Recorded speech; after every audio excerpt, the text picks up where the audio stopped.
deed theft, deed crime, asset theft, deed fraud. It has so many names and it takes on so many forms. What is new is the feverish conversations we're having about deed theft. What isn't new is displacement. Deed theft might actually be the most harmful methodology used to displace Black families. Welcome. My name is Brendez Wineglass, and today we're going to hear from the Executive Director of IMPACCT Brooklyn, Bernell Grier. We're also going to hear from the President of Brooklyn Legal Services, the Honorable Betty Stanton. Today we're going to lift the hood on deed theft and help you identify, understand the ways in which you can save and protect your home. Hello, I'm Bernell Grier, and I'm the Executive Director of IMPACCT Brooklyn. Hello, I'm Betty Stanton. I am the President of Brooklyn Legal Services, one of the organizations under LSNYC. Bernell, it's great to be here today to talk to you about deed theft. And your organization has been doing a lot in this area. Tell me what you think deed theft is. What is your opinion of deed theft? Well, Betty, and thank you for being here. What I will say in working with my team is that deed theft is where your home is stolen from you. You know, it's someone has come along and found some way to take title to your property. You know, quite honestly, sort of legally, you know, how do you define deed theft? You know, actually, there is no law about deed theft. That's one of the areas that some of the advocates are proposing that legislation actually create a deed theft law. So what happens in the legal aspect of it, if you're fortunate enough that the district attorney will take it and look at it, you're charged with grand larceny, you're charged with petty larceny, you're charged with forgery, misrepresentation, stolen identity. There's all different ways that they charge you. When you look at deed theft, there's like deed fraud, where they actually take your property. That's right. Deed forgery, the theft part is when they put your name, take your property, put it in their name or in someone else's name without your knowledge. Deed theft is you're taking your property without your knowledge, without your consent.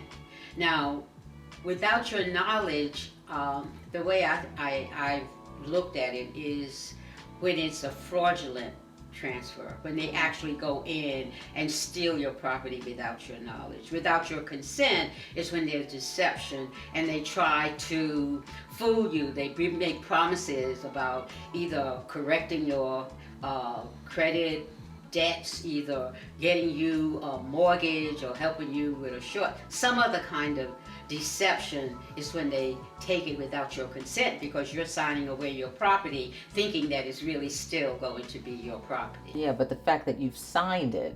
That's the problem. And that's where the district attorney, from my experience, because my office has gone to them on several occasions and says, this is what, we've given them scenarios of cases that we've had, and the first thing they say, the one that's in charge says that, you know, you cannot reach a level of beyond a reasonable doubt when there's actually a signature of the owner.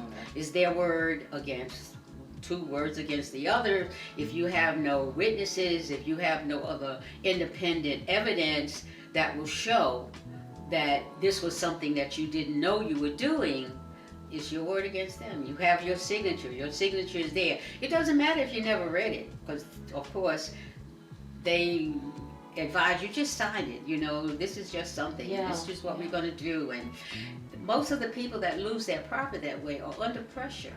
I was speaking with, I had met a couple actually at one of the forums that Stephanie Zinnerman, our assembly person, had put together. And they were telling me that they did some work in really helping their neighbor to find out how their house was scammed and how they had lost their home. And they started digging and digging, and they said the amount of work that has to be done to find out who is it that's taking my property. and whether they're LLCs that are created, all of these other entities. But when you dig deep and you find out who the people are, and they're, and then there's very little you can do, again, Yes. against that. Again, And that's it's all right. the things that you're saying. It's like, in terms of, if they signed on the document, but what do you, how can you take that further? And what we actually took the information that they gave us and took it to the AG, to Tisha's office. And, pretty much they said that at least they can work to identify, especially if we can get down to the people that are created the LLCs. And, unfortunately, it seems like, again, you have, it's being preyed upon in terms of looking largely, again, communities of color, and I would dare say, Black Bed-Stuy. We at IMPACCT, we have an energy retrofit program that's about to launch. And we got money from, earmarked from Hakeem Jeffries and, and all of this. And it's making me also think we want to be known as that trusted advisor, and to be able to speak to the homeowners and to say, how do we take care of your properties, and being able to help. And it's like, how do you know when someone's a trusted advisor? Yes. And I know that for us, the fact that we have the HUD certified counselors that we're working through the state and members of the Center for New York City Neighborhoods, and part of the AG's HOP program. I think all of these things help to identify, different agencies as ones that are in the know and ones that you can trust. But people have to know to reach out to them. Yes. That is what is preventing them from getting help. They must. Don't be ashamed. Don't try to keep it to yourself. Don't try to resolve your problem. There is help available. Just find out where it is and reach out to it. It's important that they file with ACRIS, which is the So ACRIS itself is again sort of the government portal that holds all of the it's a information portal that has all of the deeds, records pertaining to property. Even with ACRIS, I don't think people know that all of that information is publicly available, and you can literally go on the web, put in your address, learn what your block and lot number is, and being able to have copies of your deed to see the whole history as to who owned your who owned the property going years back. And people, I almost feel, again, that when someone buys a property, gets a mortgage or whatever, that's something that should be just an envelope given to them to say, track your property on ACRIS. With all the facts. With all of the facts. With all the facts of how you protect your property. Yes. With organizations like IMPACCT, with organizations like, I'm on the board of New York Housing, so I'll give them a shout out. With those kind of organizations where they can get the information that will protect their homes. There's so much available. So one of the things is education, but there's education outreach available to them, and maybe we need to start it because there was a whole time during the early 2000s. Yes, that it was mid-2000s. Every week there was another forum. Every week there was something that was advising them about it. That's how HOP came in, and how the other owner protection programs, all of those that came into existence during that time, they're still available. Yes. But people have to know about it and they have to just, how do we get the message to them to not trust people that just knock on their door, people that come up to them making promises that they'll never even intend to keep. And the government and the legislature can play a part because they have to increase the penalties. They have to pass laws that will protect them.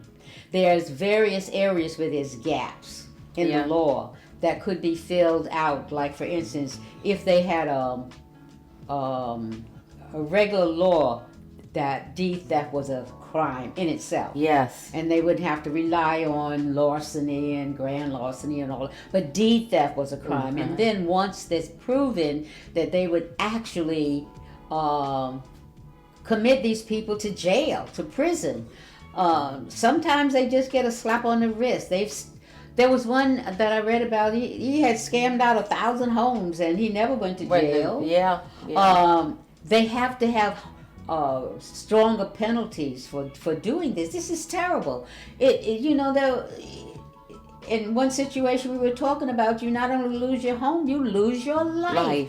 One of the brothers just had a heart attack to know that his family home had been lost, Yeah. And so these are not just little petty crimes or anything. These are major crimes. It affects the lives of families forever. They never get over it. How do you get over losing your home? You don't. You just really don't. Well, it's been great having this conversation. It's, I just always find so much joy whenever I have the opportunity to speak with you, Honorable. So Betty, just thank you so much. Yes, yes. See you at Emmanuel. Yeah. Wow. What a dynamic conversation between Bernell and the Honorable Betty Stanton. We've learned so much from them. They've really imparted in us their knowledge, their experience, and wherewithal. Ultimately, of all the information and all of the great tips that they've shared, is that this has boiled down to a game of trust.